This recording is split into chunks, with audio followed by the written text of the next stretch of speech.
Just look up something really quickly, and before you know it, you've gone down some rabbit hole and end up on a site or an app you really had no intention of getting on.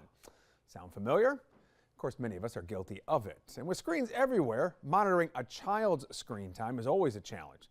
Some of it's beneficial, right? It can be educational or support a child's social development. But not all of it is. It can be harmful to young minds, including pornographic websites.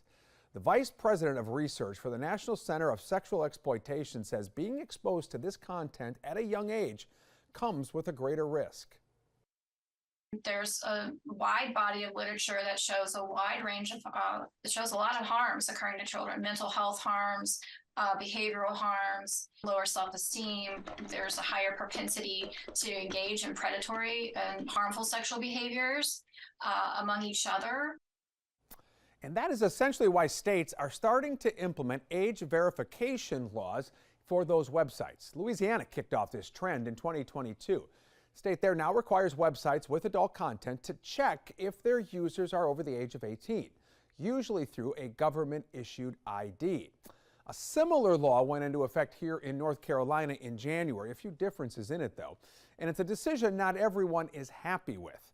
One of the biggest websites for adult content has just disabled access to users here in North Carolina. Regardless, the goal here is to obviously keep kids away from this kind of content.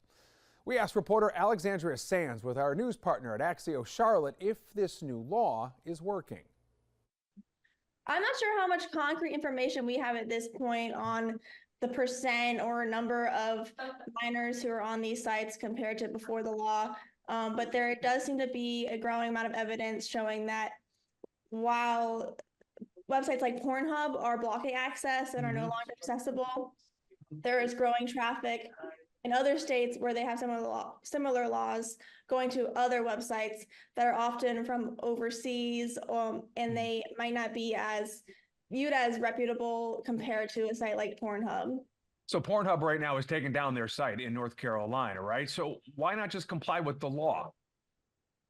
They don't want to comply with the law here because the law doesn't really explain how they're supposed to collect the information from people, IDs or whatnot. In Louisiana, they stayed there because Louisiana had an app where people could have their ID, and it was a state-approved app. So it made it easy for them to be able to verify the ages. In North Carolina, they didn't really tell them how to do that. So it became a pretty big privacy concern.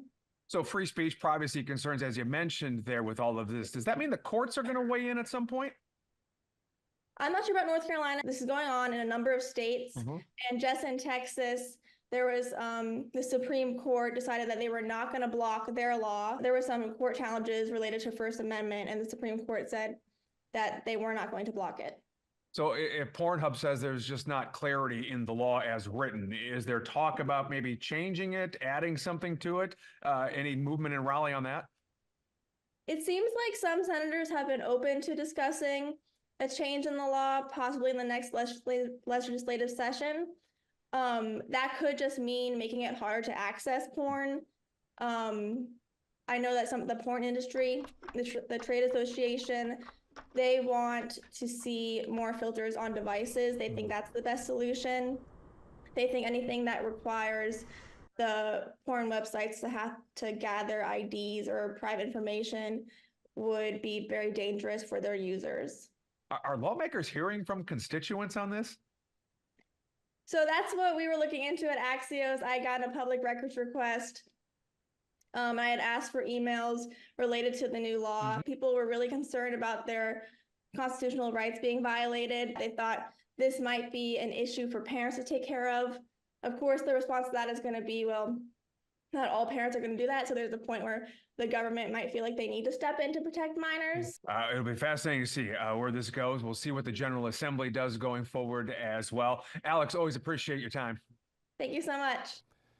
And you can read Alex's full report, including those public emails relevant to the new age verification law, on axios.com/local/Charlotte.